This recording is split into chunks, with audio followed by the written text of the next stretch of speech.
Hey guys, welcome back to my channel. I wanted to do another demonstration of how I create digital papers.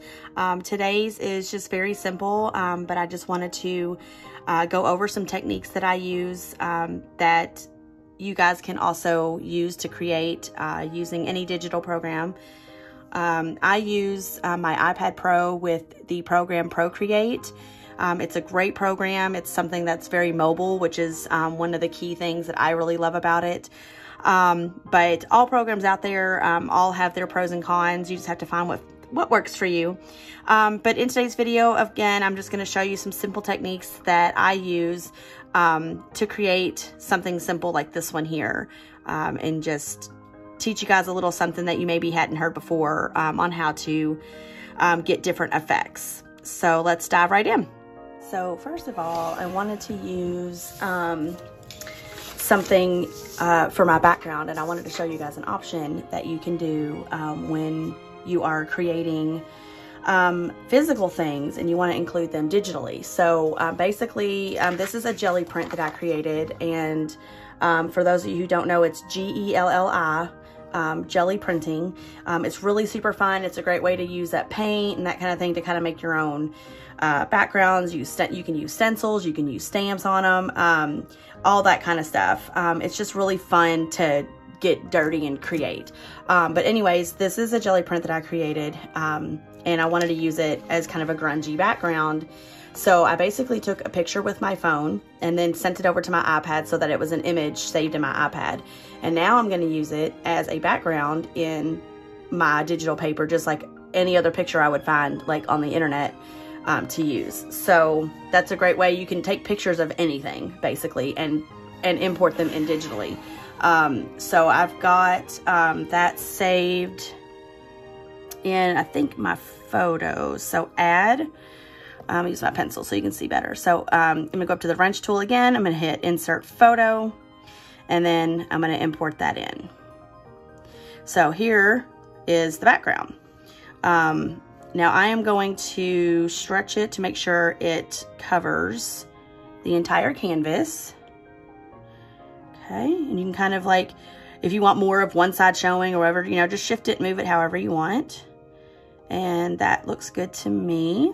Now, obviously, you don't want this to be that dark, so again, we're going to manipulate it. So we're going to go up here to the Layers tool and make sure we're on that layer, and they're going to go to the end that's right here. And basically, I think I'm just going to turn down the opacity. It's basically you're just trying to give some texture to the background, but I wanted to use something that was my own. So for now, I think that works. Maybe a little darker. So the next thing I'm going to do is bring in an image that I saved from Pixabay, which is a great place to get royalty-free images to use. And of course, make sure you're using things that don't have a license attached to them if you're creating things to sell. Okay, so the next thing that I want to bring in is the image of a cage. So insert file, and I'm going to go back to downloads, and I'm going to insert this cage right here, and I want to hang it right here. Make that image bigger. Okay, there we go. Now I want to bring the opacity on this one down a little bit, but I don't want to bring it down too much because it is going to be like the main image for this paper. So I'm just going to knock that down just a little bit. Okay. The next thing I want to bring in is a filigree design, and it's right here. I'm going to separate them, and I'll show you how I do that. So I want the image to kind of take up all of this area here. Okay, now I want to move this image, so I'm going to use the select tool, and I'm going to cut that out, tap, and then I'm going to hit the arrow up here to select it, and now I can move it around. And I'm actually going to flip it and use it down here in the corner. I am going to make it smaller. like that. Okay, so unselect. So now it comes to changing the color, because I of course don't want this color. So I am going to pick a, I decided I want it to be like a green color. So I am going to go up to my color palette here, and I want to select this green here. I think I'm gonna make it a little darker maybe. So now I want to change the color. So I'm going to go to the layers tool, and I'm going to make sure this is selected. Tap on it, and I'm going to hit select. Layers tab again. I'm going to tap it again, and then I'm going to hit fill layer, and it's going to fill that particular design with the color I have selected. So fill layer, and there you go. Now, of course, it's going to look completely different than all of this once we're finished with it. So the first thing I want to do is bring the opacity down on it a bit, and we'll have to play with it here in a little bit because we're going to be adding another image over top of it. So for now, I'm going to knock it back this way. And the second thing I want to do is bring it behind the bird cage. So in the layers tool, whatever's on top in the list is on top physically in the image. So you want to hold that down and then move it down below the bird cage. And for the most part, it looks about the same, but I like to layer things how I want to see them, and just know that they're in that order in my list. So now what I want to do is get rid of anything that is kind of showing where it shouldn't be, because I want the image to be behind the bird cage. It wouldn't, you wouldn't see the design through the wood part right here. You'll still see it through the caged area, but you wouldn't see it through the wood. So we're going to get rid of that. And before you do that, you want to make sure you have everything sitting how you want it. And I decided I want to have a little bit more coming down to the bottom here. So I'm going to select this and make it a little bit bigger and bring it down. First things first. Hold on, let me move this down so you can see what I'm doing. So I'm making this bigger, which ultimately made this one bigger. And as I'm moving and manipulating this, I want to make sure that none of this image is going outside of the canvas, because once I unselect it, it will cut that image off. So I just want to make sure that I don't cut any of this off as well. I'm going to make this, what I'm going to do is make this smaller. And I'm going to move this image. So I'm going to select it and cut it out. And I'm going to move it up here for now. So now I can select all of this again, and I can make this one as big as I need to, and then manipulate that one when I'm done. So let's see here. I want it to be more like that. So there's basically the same amount of space between the edge of the design on all sides, if that makes any sense. Just about. I just wanted more showing below the cage, especially this flower. Okay, so now I'm going to go back to the select tool, and I'm going to cut this out again so that I can move it and do what I need to with it here. And I think that it's about the size that I would like it to be, so I'm going to leave it as is there. So now the next thing I'm going to do is erase, again, what I don't want showing through the cage. So I'm going to use my eraser tool, and I'm going to make sure that I am on my soft brush. And then you need to make the size appropriate. So I'm going to zoom in for you guys so you can see what I'm talking about. So basically I am erasing any of that design that shows through where the cage is. And I'll fast forward this for you so you guys don't have to watch it all.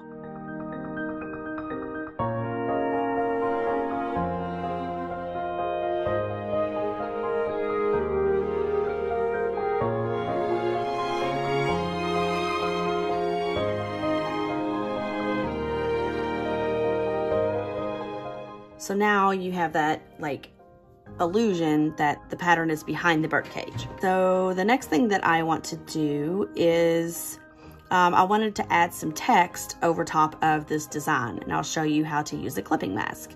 So I'm going to go in, I'm going to insert a file. Okay, on my iPad, and I want to go to Procreate and textures. And I'm going to bring in this text right here. And basically you just want to get where it's the size you want, and you want it to cover the entire image that you want to put this over top of. So I need to duplicate this image, I think 4 times to cover everything that I need. So I'm going to select and move it over, and then go down to the next one, select and move it over.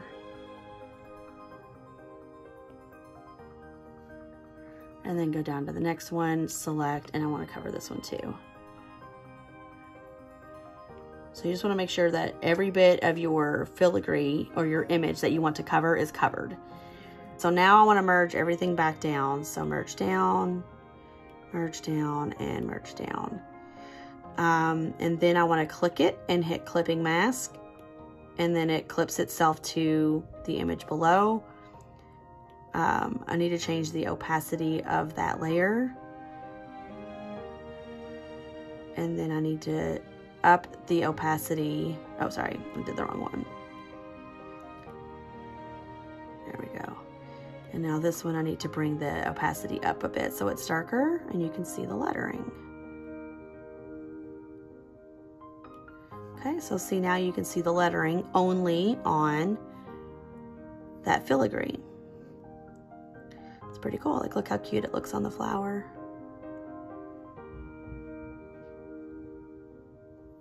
Okay. Now I want to add a shadow to this filigree. So basically what I'm going to do is duplicate the filigree layer, which I'm going to slide to the left and hit duplicate. I want to make it a solid color again that is darker than the green that's there. So I'm going to select the one underneath and I'm going to hit select. I'm going to change this all the way down to like a really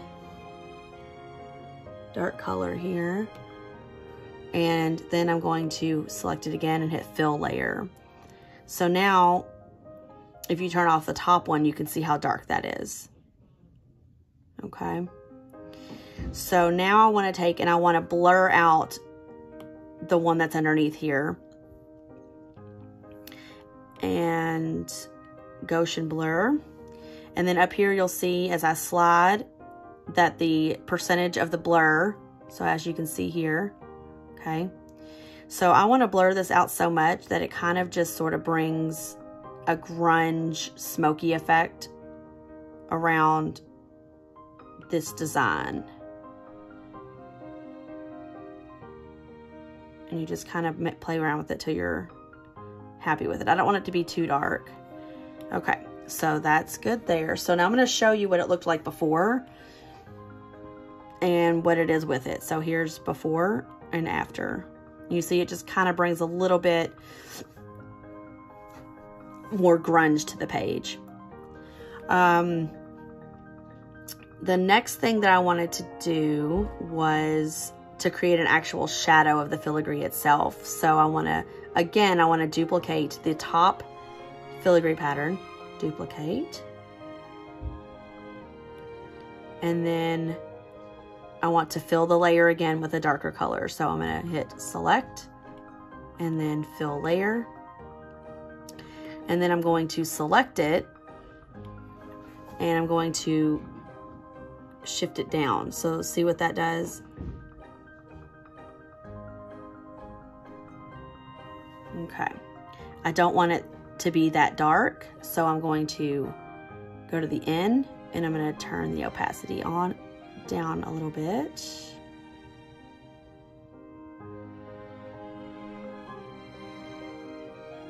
Actually, I think I want to bring it to about there. And then I have decided now that I want to make the filigree darker. So I'm going to go back up here and I'm going to bring the opacity back up on it here just a bit. And there you go. So there's, you know, things you can do with it. So I'm going to turn off the shadow layer so you can see what it looks like without it. So there it is without, and there it is with. And you might prefer it without. That's totally cool. But that's the great thing is you can you know, print it out one way and then come in and turn that layer off and print it out another way when you're creating. So the next thing I want to do is bring in one more texture for the background. So I'm going to go back into Insert File, and then I want to go down here and bring in this, it's like a Harlequin diamond pattern, and I want it to fill the entire image. Unselect, and then of course I'm going to knock the opacity back, pretty much non-existent there. Okay, and now I also want to change the hue of it. I don't want it to be this pinky color. I want it to be more of like I want to bring the green in again. So I'm going to go up to my wand and I'm going to hit Hue, Saturation, and Brightness, and I'm going to change it to a green color here. And then once I get kind of the green color that I want, I'm going to knock the saturation back even more, because I don't want it to be, you know, like the whole page to be this green color. Let's see. Kind of like,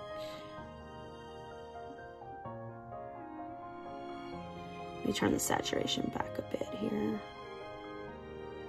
There we go. I like that. There we go.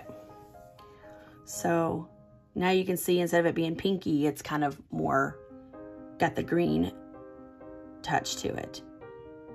Okay, so once you get that like that, I actually want to get rid of more of the background. I don't want it to be as noticeable. So I want to erase a bit, but I want to erase it with like a grungy texture and not necessarily the soft brush here. So I'm going to use my grunge brush to erase. I've got the size all the way up, and I want to erase a lot of the pattern, and just very randomly to kind of knock some of that pattern out. You don't really want it full on everywhere. I don't really want it around the actual, I don't want to take away from the filigree pattern too much. So you can see that it's still there, but it's not prominent and right in your face.